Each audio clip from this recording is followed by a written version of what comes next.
O que é o Source to Pay, pessoal?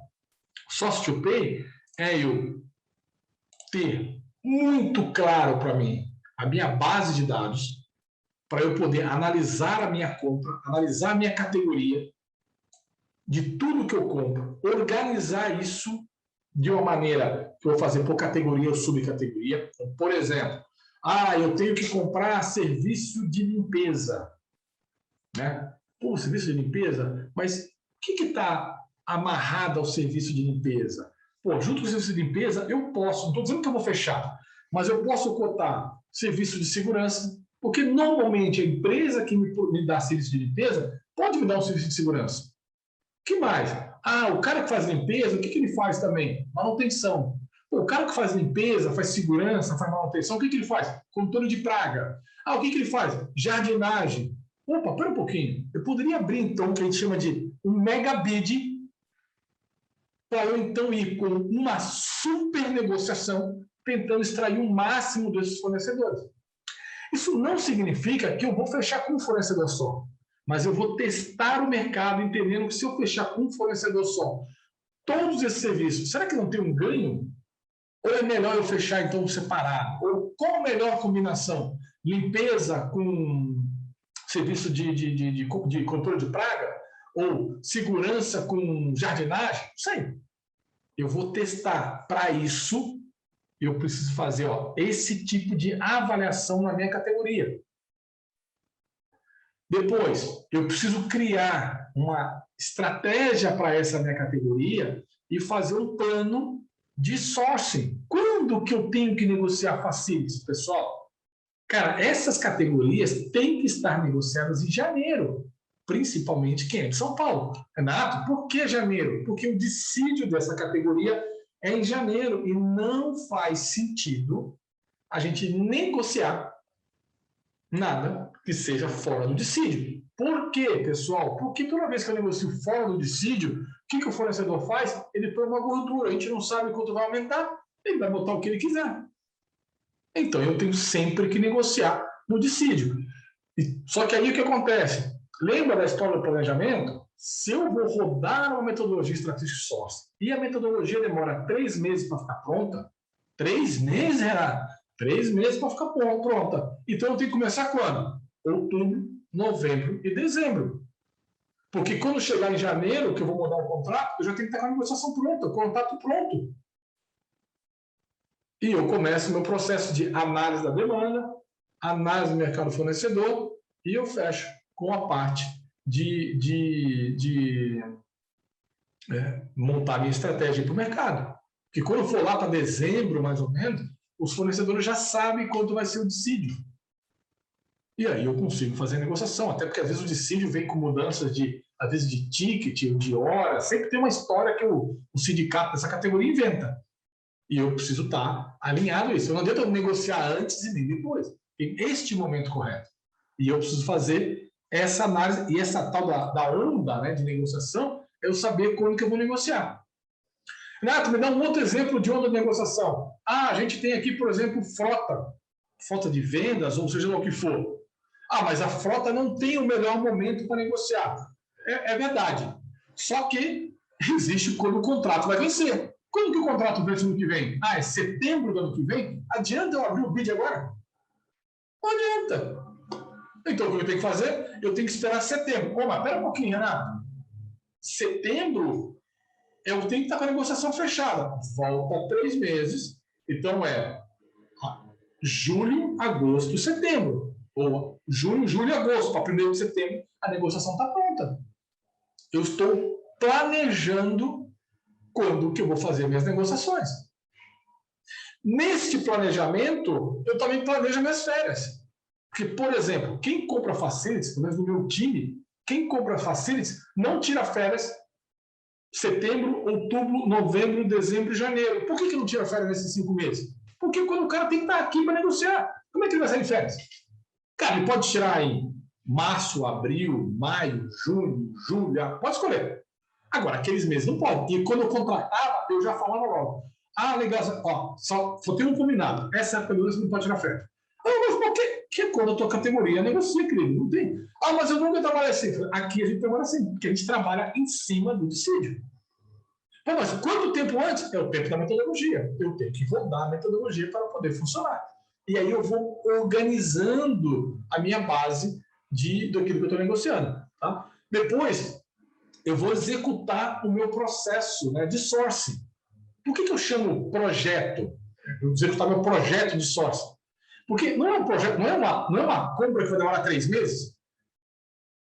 Se vai demorar 3 meses e eu não tiver um negócio bem organizado, se eu bobear, o 3 meses vira 6 meses. Aí eu tinha que negociar facilities em janeiro, eu vou negociar em março.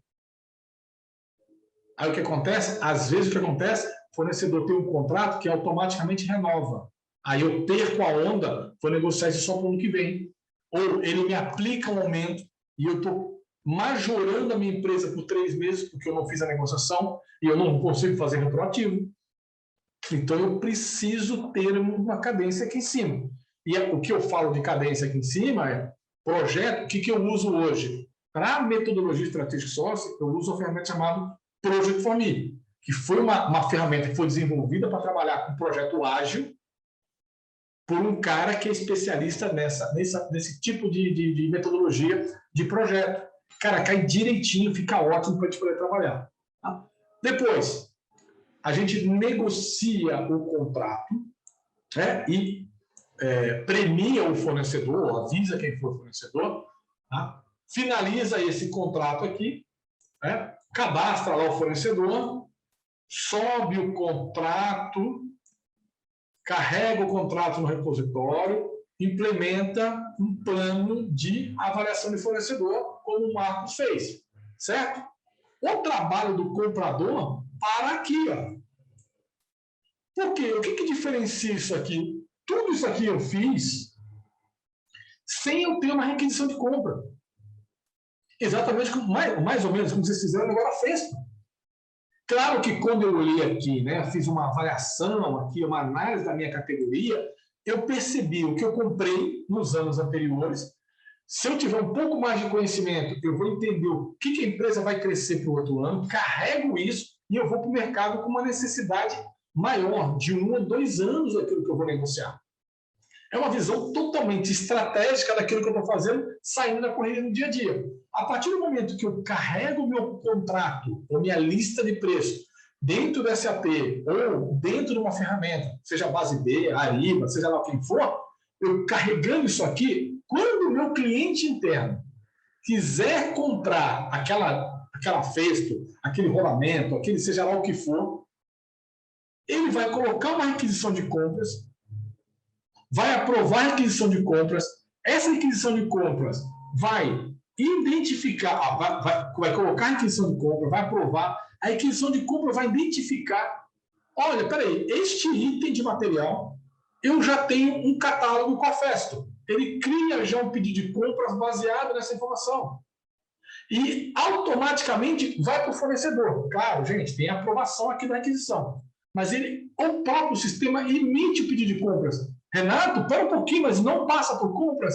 Não, porque todo o processo foi feito aqui, ó. O Barcos, ou a hierarquia de compras, aprovou a negociação. Ele não precisa ser aprovado de novo. O que precisa ser aprovado é se o requisitante tem dinheiro para comprar aquilo. Se ele tem dinheiro, segue a vida. Que foi aquilo que vocês falaram aqui, o Felipe colocou aqui. Se está dentro daquilo que a área queria em termos de valor, e ele tem o valor, não precisa passar para ninguém. O cara aprova lá internamente e vai embora. Não passa. Olha a quantidade de tempo que a gente ganha com isso. Porque toda vez que eu tenho que comprar, se eu pensar aqui no Hack to Pay ou até no Procure to Pay mais simplificado, toda vez volta para compras, toda vez volta para compras. No Hack to Pay, eu faço 3 cotações toda vez que tem. No Procure to Pay, o que eu faço? Mesmo não tendo que fazer 3 cotações, eu tenho que ir lá e colocar o pedido. Para o que eu estou fazendo para atender meu cliente interno. Quando eu tenho um processo de sourcing to pay, o que acontece? O meu próprio fornecedor, meu próprio cliente interno já gera o pedido no tempo dele. Se ele demorar 10 dias para colocar a requisição, isso não me afeta. Só que no segundo que ele colocar a aquisição, já cai no fornecedor. E aprovou, né? Claro, tem tempo de aprovação. Mas é um tempo do requisitante, não é mais um tempo de compras. Significa que eu posso atender a necessidade do cara em questão de segundos. E aí, siga o processo normal. Alguém vai fazer recebimento físico, alguém vai fazer recebimento fiscal, alguém vai processar a invoice, né? A nota fiscal. Alguém vai, se precisar, né? Se tiver uma divergência aqui, a gente pode corrigir aqui, processa o pagamento e segue a vida. Hoje, nós já estamos tão mais sofisticados, por exemplo, ferramentas como Base B, Ariba, a gente pode melhorar muito essa parte aqui da investigação, pessoal, que vou fazer até um desenho diferente aqui. Não foi bom. Mas aqui na parte de investigação, o que acontece? Quando o fornecedor emite a nota fiscal, em algum lugar aqui, ó, em algum lugar aqui o fornecedor vai emitir a nota fiscal, né? Porque ele vai emitir para poder entregar. A hora que ele emitir a nota fiscal aqui, a nota fiscal já vem para dentro do meu sistema, confere com o pedido de compra e já me dá uma divergência, ou não. Se não der divergência, o processo fica perdido e segue a vida. Fica só esperando o material chegar na fábrica.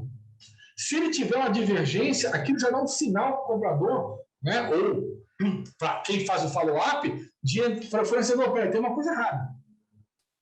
Você emitiu uma nota fiscal que não conversa com o pedido de compra.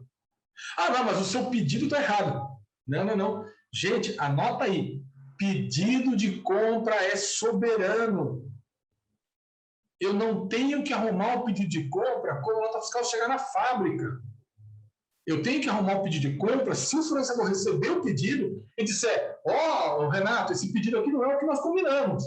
Altera o pedido aí, porque quando eu for emitir a nota fiscal, eu quero que esteja correto.